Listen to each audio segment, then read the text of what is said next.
बनो हमारो साले को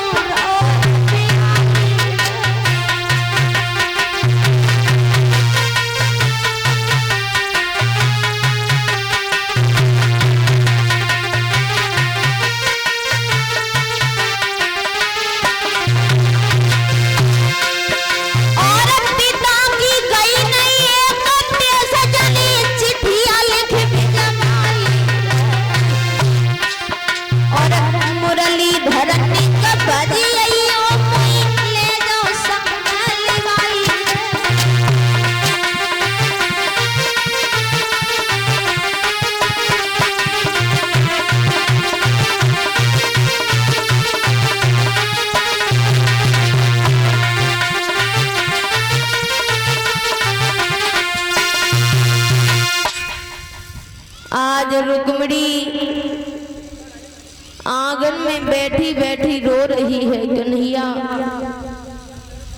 अगर मैं दुल्हन बनूंगी तो तेरी बनूंगी, और यदि तेरी दुल्हन ना बनी तो कन्हैया मैं बिलख बिलख के मर जाऊंगी। सुसपाल के आंगन में डोली की जगह मेरी अर्थी जाएगी। इतनी रोई कि रोते रोते रुक्मणी आंगन में सो जाती है। उसने सपना देखा, कन्हैया आए हैं।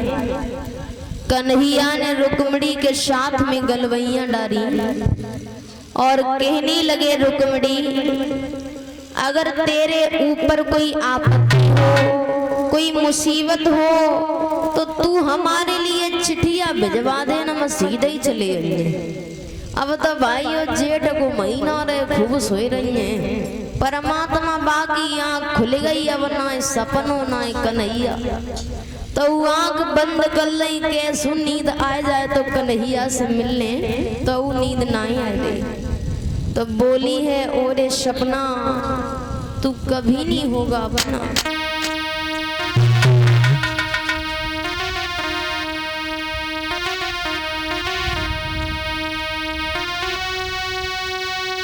सपनों तोई मरवाई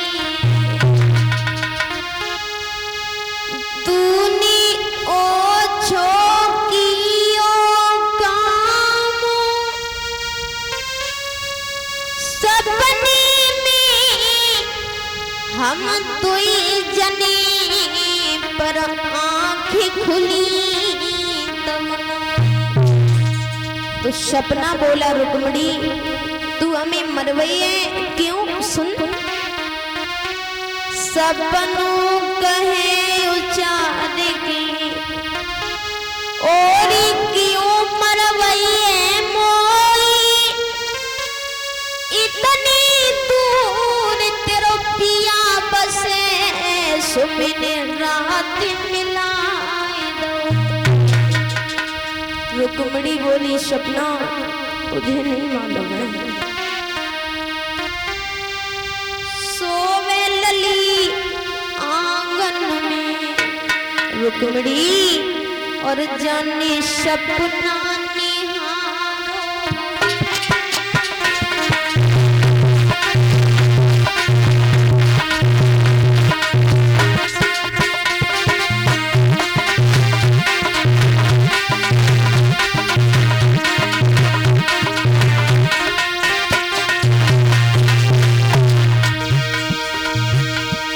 सोवे लली आंगन में जने सपना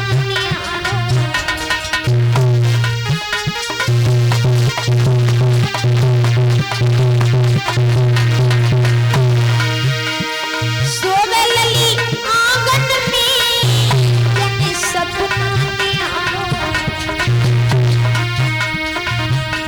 और हरी भरी फुलवारी,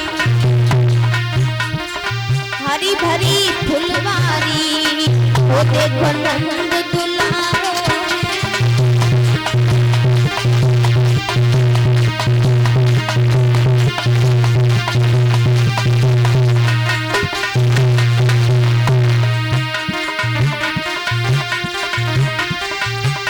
अरे शोभे लली आंगन में वो मन सपना निहारो।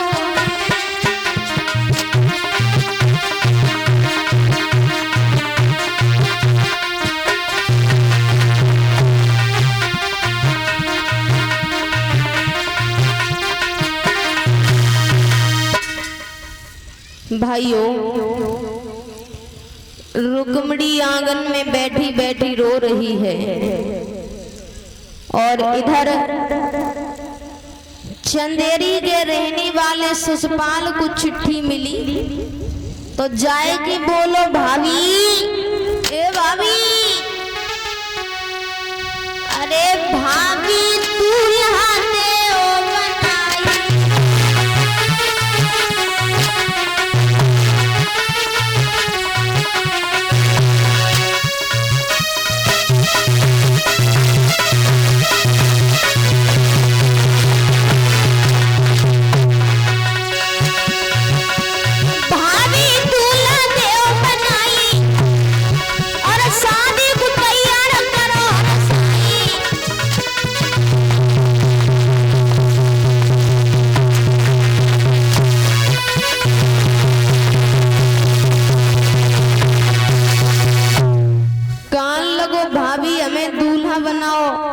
भाभी पूछने लगी क्यों लला कहाँ जा रहे हो? जवाब दो भाभी, हम तुम्हारी नंद के संग विवाह करने को जा रहे हैं। भाभी कान लगी क्यों लला ऐसो कैसे ऐसे कतो है?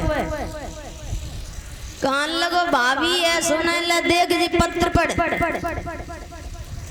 भाभी ने समझाओ नहीं मानो और जब नहीं मानो बजट चलोगा कहूँ से छेंगोरा खा लाओ, कहूँ से बबूरू खा लाओ, पे हाथ से मंडप गाड़ लो। और जब नहीं मानो तो भाभी आँखन में कजरा लगावे कुछ समय चली हैं। भाभी ने समझाओ है लला, अरे ये समाज के विपरीत ऐसा नहीं हो सकता। जब आपने अपनी बहन उनके लिए कर दी तो क्या वो अपनी बहन तुम्हारे लिए कर सकते हैं? आखिर में रुकुम तुम्हारे बहन हुई है।